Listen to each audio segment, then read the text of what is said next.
নমস্কার।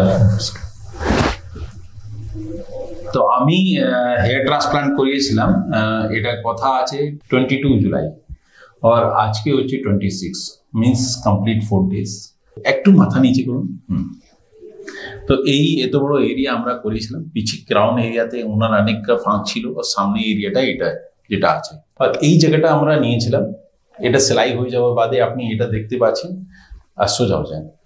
পরবর্তীকালে এই যে সেলাইটা বেরিয়ে যাবে, তো ওই একটা লাইনটা দেখা যাবে। FUE হেয়ার ট্রান্সপ্লান্টের মধ্যে যে dot dot dot dot dot dot multiple dots যেটা যাচ্ছে সেটা কিন্তু না দেখা যায়, এটাতে সিঙ্গেল লাইন পড়ে। আর এই লাইনটা যেটা আছে উপরে যে হেয়ারটা গ্রো করে কিন্তু তাতে ঢাকা পড়ে যায়। তো এই যে ঢাকাটা পড়ে যায় তাতে মানে যতক্ষণ খুব মানে একদম জিরো কাট না করালে মানে উস্ত্রা না ফেলে দিলে তো অতক্ষণ এটা বোঝা যায় না। মানে এটা বলতে পারেন কি পুরোটা ঢেকে যায় আর সুন্দর হেয়ারটা সামনে চলে আসে। তো পুরো আপনি একটা জার্নি বলুন, মানে আপনার কেমন কি হয়েছে? আচ্ছা, আমি বেসিক্যালি লাস্ট 2 ইয়ার্স বিফোর এসেছিলাম এখানে। আচ্ছা, তারপরে কনসাল্ট করে গেছিলাম সবকিছুই। তারপরে দোহা রিটার্ন যাই, তারপর কাজের চাপে প্রায় 2 বছর আমি আসতে পারিনি ভ্যাকেশন। তো এবারে এলাম, আমি এসেই জুলাইয়ের ফার্স্ট উইকে আমি আসি। সেই ফার্স্টে আসে এখানে আপনার সাথে কনসাল্ট করি, তারপরে ডেট ফিক্স হয়। দেন 22nd অফ জুলাই অপারেশন হয়, ওটি হয়, সার্জারি হয়। তারপরে আজকে আমি এখানে হেড ওয়াশ হলো, ফার্স্ট হেড ওয়াশ এন্ড ড্রেসিংটা ওপেন হলো। তো সমস্ত কিছুই আপাতত ঠিকঠাক গেছে মোটামুটি অ্যাজ পার মাই এক্সপেকটেশন। বাকিটা এবার সামনে রেজাল্ট কি দেয় তার উপরই ডিপেন্ড করছে। সবকিছুই আমার উপরে, ডায়েট প্লাস লাইফস্টাইল সমস্ত কিছুই হোপফুলি আশা করি ভালো রেজাল্ট দেবে। আর সবাইকে যেটা ভয় লাগে ট্রান্সপ্লান্টে আগে কি মানে ট্রান্সপ্লান্ট করাবো, কত কি ব্যথা হবে, পেইন হবে, আমি থাকতে পারবো কি না, মানে নানা রকম মাথায় জিনিসটা আসে, ঠিক আছে? তো সেই সব কি ভয় আপনার এসেছিল? না, ভয় সেরকম কিছুই নেই। এখন যে কোনো সার্জারি শুরুতে তো একটু তো পেন হবেই। তো সে মাইল্ড পেন তো থাকে সমস্ত সার্জারিতে, বডিতে অ্যাটলিস্ট কিছু কাটছে করছে তো হবেই সেটা। এছাড়া সেরকম কিছু ফিল হয়নি, অ্যানাস্থেসিয়া দিয়ে সেটা মোটামুটি ঠিক হয়ে গেছিল, বাকি সেরকম ফিল হয়নি। আর পোস্ট অফ পেন যেটা হয়, মানুষটা অনেকবার এটাও ভাবে কি আমার তারপরে কতটা কি পেন হবে, ওটা কি রিটার্ন এসছে কোনোদিন আপনার পেন?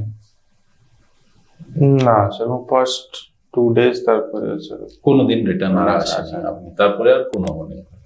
ঠিক একটা পেইনের ব্যাপারটা তো হলো, আরো নানা রকম ভয় থাকে মানুষের, মানে ব্যাপারটা কি একটা সার্জারি করবো কি আমি মানে কি না হয়ে যায়, চোখে সমস্যা হয়ে যায়, মাইন্ডে সমস্যা হয়ে যায়, সেটা কি মানে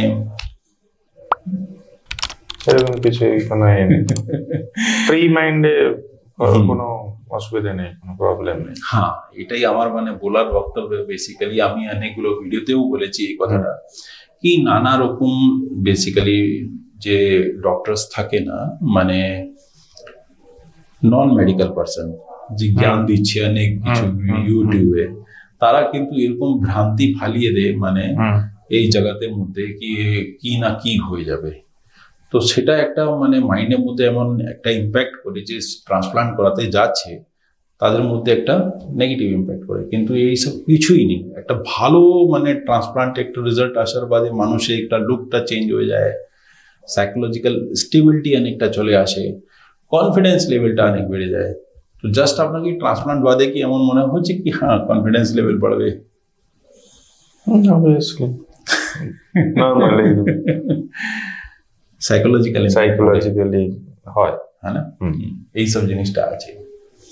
you are happy with transplant? এখানকার সবই লোকজন কেমন লেগেছে আপনাকে? সবাই খুবই ভালো, কোঅপারেটিভ, জিজ্ঞেস করছে এবং ওটি চলাকালীন মানে লিটল মজাক মাস্তি টাইপের জিজ্ঞেস করা, এই সেই জোকস সবকিছু ভালো ছিল মনে হয়। You are happy with the environment also? মানে এখানে যেহেতুই মানে আপনাকে সার্ভিস দিয়ে হয়েছে সব তাতে আপনি খুশি আছেন? Very good, thank you very much.